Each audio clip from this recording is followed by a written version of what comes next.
Alright guys, good morning. This is a short video of a brand new bike called Specialized Stump Jumper Carbon Expert. It's a lot to say, but it's well worth it. It's a 2017. I'll run you through what it is, what it's got really quick. Most of you are in the know. So, there it goes.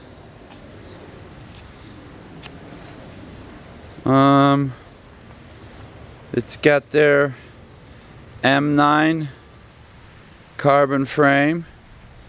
As you can see, it's a pretty bright orange. Apparently it fades over time. It's got an M5 aluminum rear triangle. It's got Specialized Roval Traverse aluminum wheels. Front and rear, obviously, since we're on the wheels. Tires. It's running a Butcher's.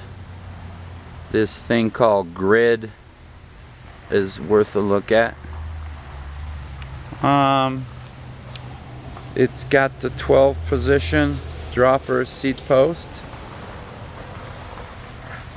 The cockpit is their aluminum bars. I think it's called mid-rise. Their stem. This is the seat post.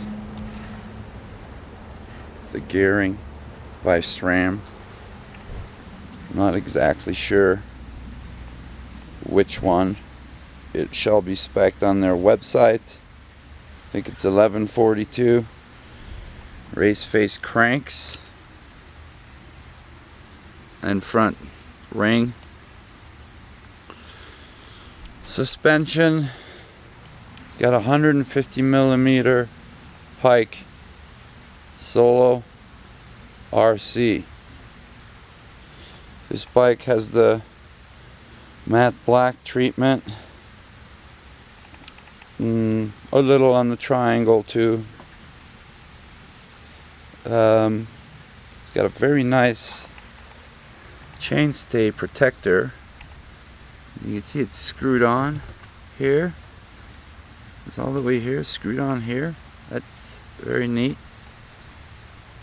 It's a 148 rear hub, 110 boost front, which I think is becoming the norm.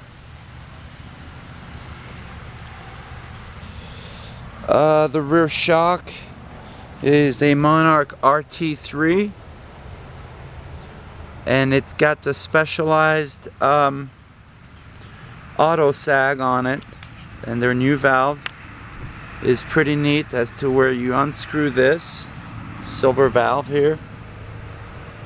What am I pointing at? Yeah, somewhere here. And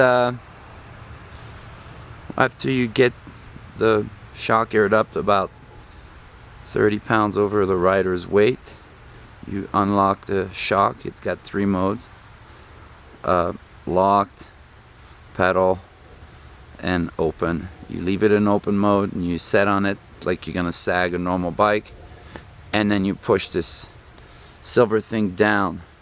And how it differs from the previous models is it allows the air to escape. If some of you are familiar with this auto sag system, better than the old one where your fingers sort of prevented the air from escaping as you were pushing the valve. So those of you who don't know, look up auto sag, ask your dealer. I don't need to get carried away on it. It's got the Man Fu link is what it is. Let's see, it's over here. It's got a little Fu Manchu mustache. Yeah. So that's part of their FSR thing. It's got the PF30 pressed in bottom bracket. Got a real nice down tube protection.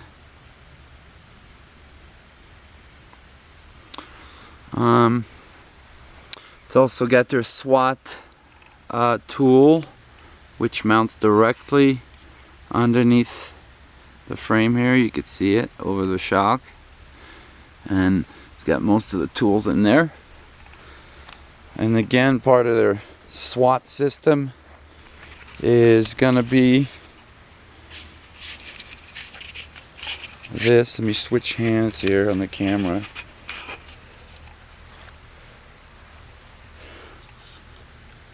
Flick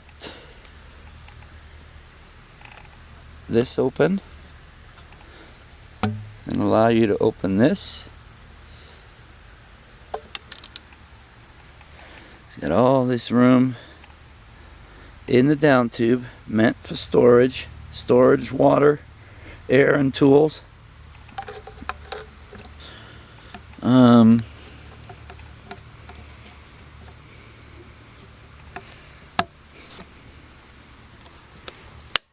Alright, so it snaps back down, and it comes with these two sleeves.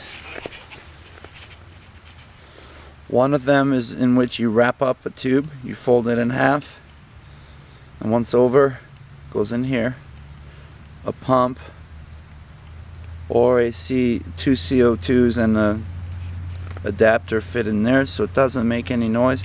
And then, like I said, it all fits down in the tube. So that's one thing handle. You can carry, if you're savvy, a full tube repair kit constantly on the bike. It's going to weigh it up a little more, but it's always there. You can just throw a leg over the bike, get a water bottle, and get on with your ride.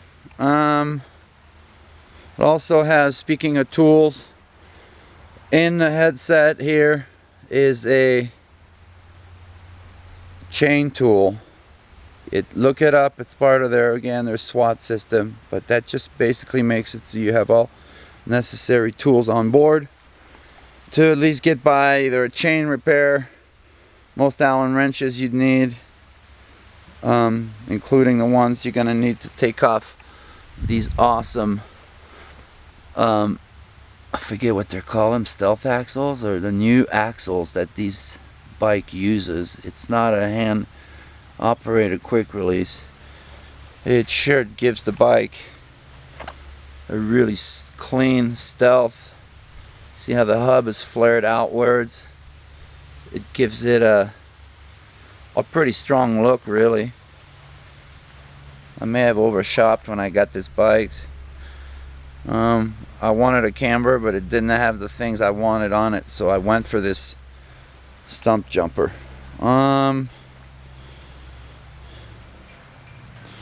The brakes are guide R's, and they're pretty big. I think the front's 203.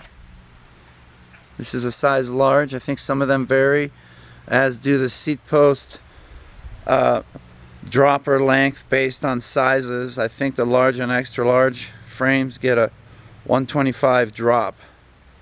Smaller frames go down the 100 mil drop, I think. I got my old pedals on there, but it's just what it is. It's got their hinge saddle, 143. I normally ride a 153. If you get near a specialized dealer and they have that seat fitting device, you should spend the 2 seconds it takes to find out what size saddle you should be riding on. It's going to make your experience a lot better.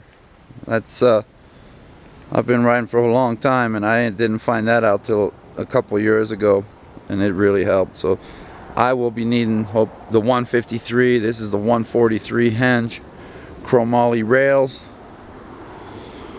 Like I said, again, guide R brakes. I forget the name of the exact name of this grip. The SIP grip, maybe, SIP. Here it is. It's got a lock-on ring on the inside. It's got this waffling pattern here underneath when your fingers are under. The cable routing is internal, and it looks very clean on this bike. It's kind of a ahead of the game on this one for sure. And this is what it looks like. My kind mechanic routed my front brake cable so it flows nicely.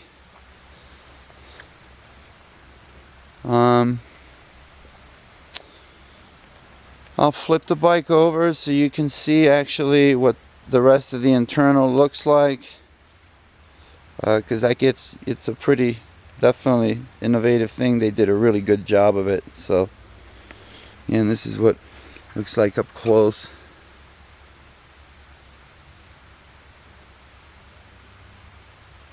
It runs forward into the bike. Most bikes run it down in the tube here, and there's provision for another one, which I'm going to plug. I think it's probably for a front derailleur. I think you have to use the taco blade thing. It doesn't really have any sort of mount on there other than what you'd use from here.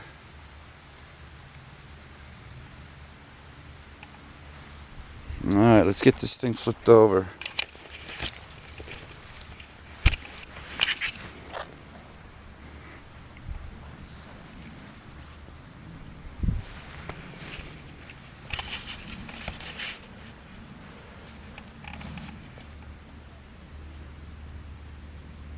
So that's what the internal cable routing exit thing, and this is their molded